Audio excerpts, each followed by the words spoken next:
Sue Jenkins-Marsh. I'm the manager of the Townsville Research Education Support and Administration Unit, and also the Tropical Australian Academic Health Centre, so TAAHC, representative of the BDHP HREG group.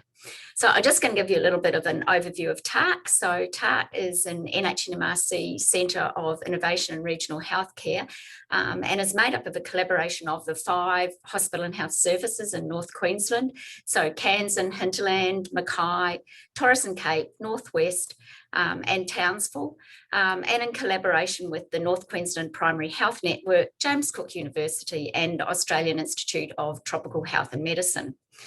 And we're very lucky that TAAHC was awarded NHMRC status as a Centre for Innovation and Regional Health in 2020.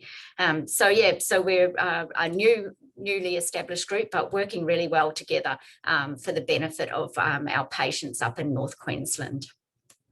So I'm just going to give you a little bit of an overview of our last BDHP HREG group meeting. So we're really lucky to have Imelda Ryan, the manager of the Office for Research, Governance and Development at the Gold Coast Hospital and Health Service, present on an overview of their research concierge service, which is really just a one-stop shop for researchers submitting applications for ethics and governance review and approval. And I know that it's working really well at the Gold Coast, and all of the other HHSs are waiting in anticipation to see how it goes after about a year, to see whether we should implement it at other hospital and health services.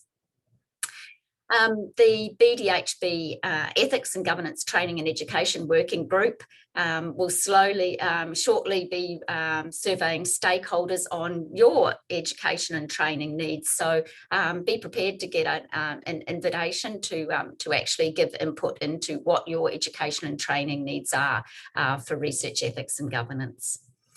We also had an overview and an update from Hero on the National Collaboration Agreement. So this is the agreement which will be used nationally for research studies which aren't clinical trials. And just whilst this is being developed and approved nationally, there is the BDHP third-party agreement, which can be used for parties external to BDHP partners. Just be aware that when you are using that BDHP research passport agreement, that it isn't for clinical trials. So you can't use that agreement for studies that are clinical trials. And in this regard, the clinical trials is the World Health definition of clinical trials. And I'm going to have to read this. So it's any research study that prospectively assigns human participants or groups of humans to one or more health-related interventions to evaluate the effect on health outcomes. So if you are going to do a study that's a clinical trial, it's best if you use one of the Medicines Australia clinical trial agreements. Okay, that's it from me.